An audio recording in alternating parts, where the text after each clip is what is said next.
തിങ്ങിക്കൂടിയ പുരുഷാരത്തെ സാക്ഷിയാക്കി തിരുവാഭരണം ക്ഷേത്രവളത്തിലേക്ക് പ്രവേശിച്ച് ക്ഷേത്രത്തെ 3 തവണ പ്രദക്ഷിണം ചെയ്തിട്ട് വടക്കേ നടയിൽ പ്രത്യേകം തയ്യാറാക്കിയ സ്ഥലത്ത് പ്രദർശിപ്പിക്കുന്നു.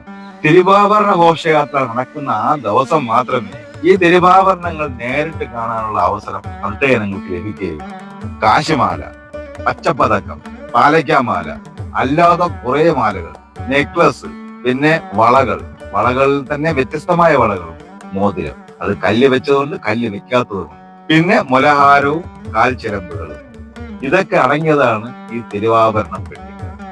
തിരുവാഭരണ ഘോഷയാത്ര അമ്പലത്തിനകത്ത് നടന്നതിനെ പറ്റി ഞാൻ പറഞ്ഞിരുന്നല്ലോ.